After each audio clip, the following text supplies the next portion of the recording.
Have you ever met someone who gets upset over the smallest things, clings to every little mistake others make, and constantly finds reasons to complain?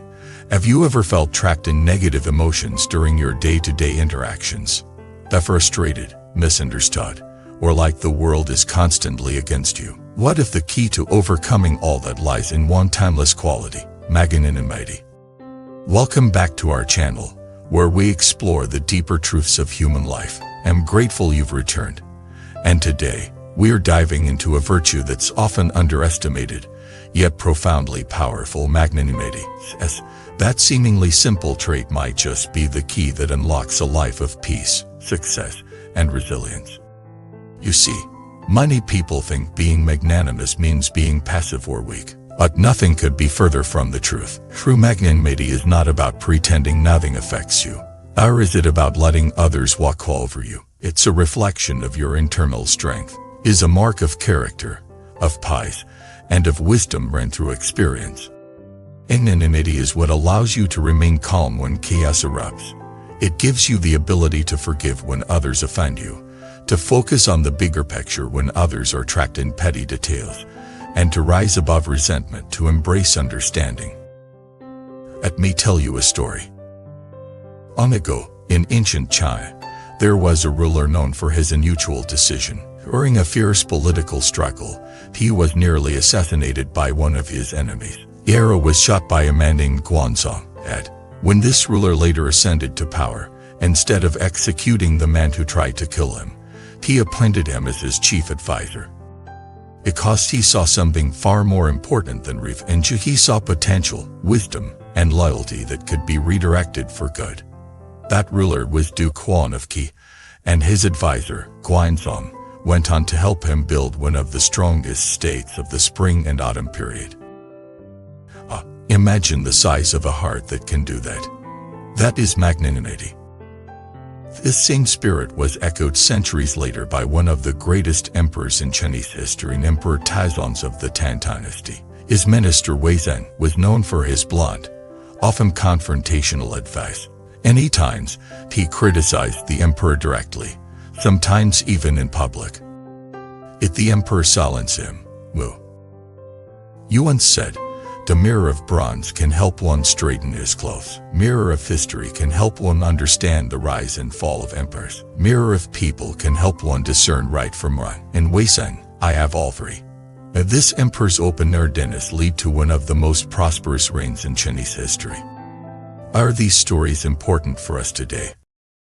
Because even though we no longer wear crowns or sit on thrones, we still face conflicts, insults, and unfairness.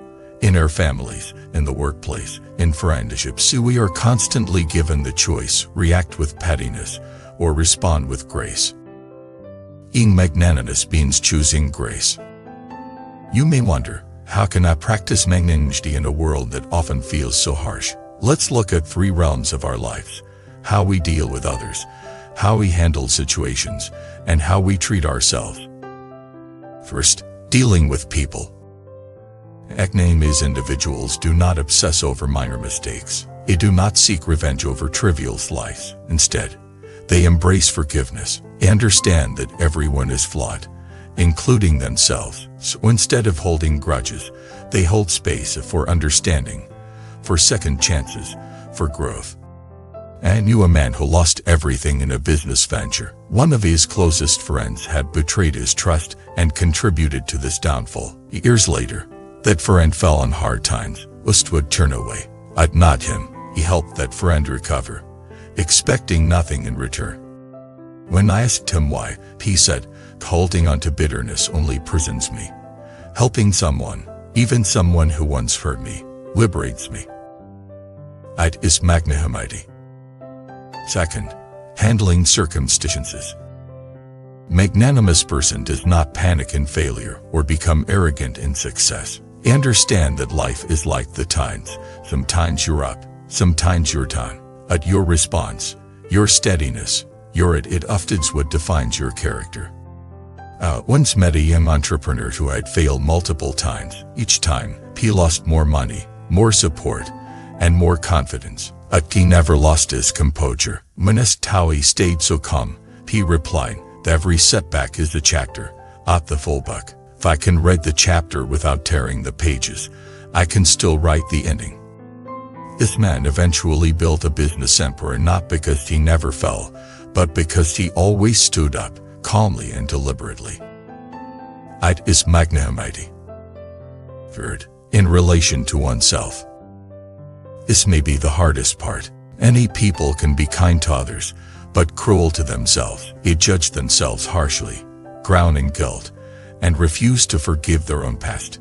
To be magnanimous is to give yourself the same compassion you would give a loved one. You all make mistakes. You will say the wrong thing, trust the wrong person, make the wrong decision. Holding yourself hostage to those moments prevents you from moving forward. Self-magnanimity is not about ignoring your flaws. It's about acknowledging them, learning from them, and letting go. It's saying, yes, I failed, but I will rise wiser. There's a beautiful saying, the man who forgives himself paves the way for his own redemption. And what happens when you begin to live with magnanimity? Your relationships deepen. People trust you more. They feel safe around you. Your reputation becomes one of wisdom and strength. You become someone others look to in times of crisis. Your presence becomes calming. You walk into a room and change the energy not by force, but by your inner peace. More importantly, your own life becomes lighter. You stop wasting time on grudges. You stop fighting battles that don't matter. You conserve your energy for growth, for joy, for the things that bring real meaning. And even when life gets hard, and it will, you meet it not with panic, but with poise. That is the essence of an unshakable life. So ask yourself today, where can I be more magnanimous? Is it in a relationship that's strained? Is it in how you've been speaking to yourself? Is it in letting go of a disappointment that's been weighing you down?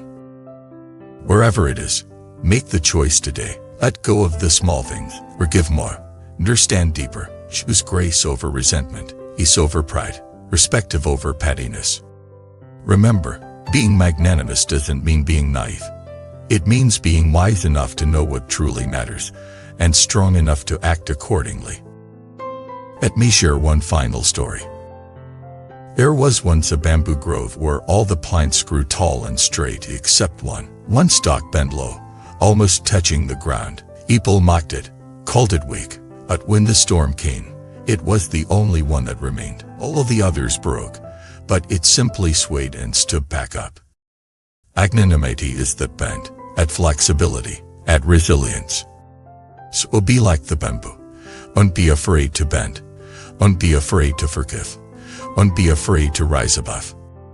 And if you know someone who embodies this spirit, tell them, appreciate them. The world needs more of them, and more of you. Thank you so much for watching this video. If this message resonated with you, please like, subscribe, and turn on the notification bell so you never miss a moment of inspiration. And if you'd like to support our journey and help spread these messages further, consider joining our membership. You're building a community of wisdom, compassion, and light, and we'd love to have you with us. See you in the next video.